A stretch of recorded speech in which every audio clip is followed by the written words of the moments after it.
Hi viewers, in this video I am going to discuss the next concept in the formal languages, that is context free grammar and context free languages. So these are all the topics I am going to discuss in one by one in the coming videos. So see the topics here: definition of context free grammar, derivations and parts tree, ambiguity in context free grammars, removing ambiguity, left recursion, left factoring, simplification of context free grammars, normal forms, linear grammars, closure properties for context free languages, pumping lemma for context free languages, decision problems for context free languages, and so some applications we are going to discuss in context free grammar and regular languages. These are all the topics in this concept, context free grammar. Now, while coming to the definition, we all know very well about Chomsky hierarchy. So, in the Chomsky hierarchy, Chomsky divides the grammars into 4 parts, that is type 1 grammar, type 0, type 1, type 2, type 3 grammars. So here context free grammars are type 2 grammars which generates context free languages, and these languages are accepted by the machine called push down automata. So here see the representation here: context free grammars generates context free languages, and these languages are accepted by push down automata. So basically push down automatas are the machines which is used to design to accept context free languages.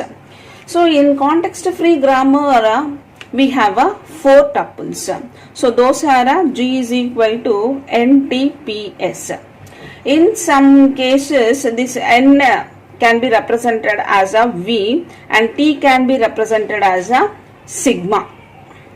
N can be in sometimes N can be represented as a V and T can be represented as a sigma.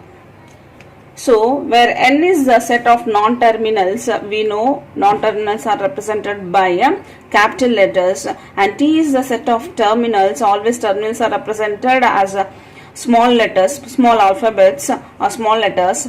Next, P is the production rules and S is the start symbol. And see the how will be the production rule in context free grammar here.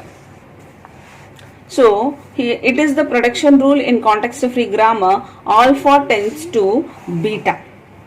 So alpha belongs to non-terminal.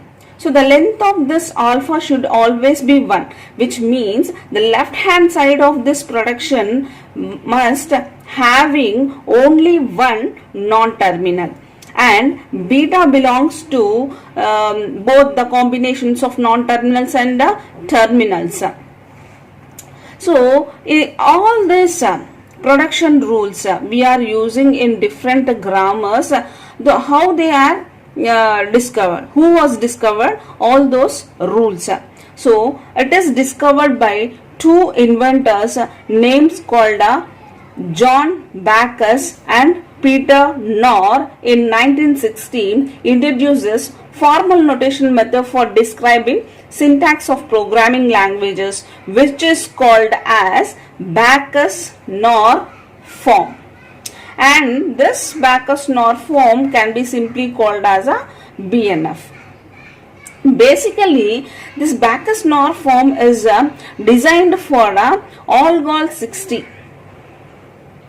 So here BNF and context free grammars was nearly identical, and it is a meta language for programming languages.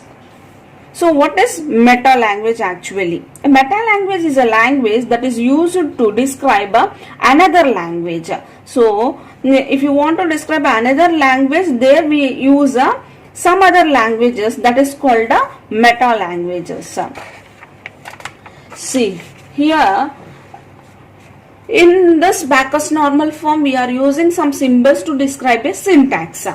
So those symbols are, first one is this one. See, here is the two colons and equal to symbol, which means it means is defined as, is defined as. Next, angular brackets we are using, which means can be described as, can be described as. Next, so slash is used for or. So we are using some production rules. With the production rules can be separated by this symbol, hash symbol. Now some of the rules are there in Backus normal form. So generally we are mentioning like this a production rule. Non-terminal tends to string of terminals and non-terminals. It is the production rule of context-free grammars. So here it is the stat symbol or the non-terminal, which can be rewritten as so which is a similar representation. Here it is a non-terminal is defined as terminals or non-terminals, one or more terminals or one or more non-terminals. So this one is equals to, so yeah, we can call this one as a derives, gives, defines. So instead of this we can also use these symbols. These symbols are represented in Backus NOR form. So see here the angular brackets we are using here. Angular brackets are used to described as. I can describe an identifier. What is an identifier? It may be letter or a digit. What is a letter again? So it may be a small letters or big letters, big alphabet letters. And digits. What are the digits? From 0 to 9 we are representing numbers. Those are called digits. So in angular brackets we are describing the particular terminals or non-terminals.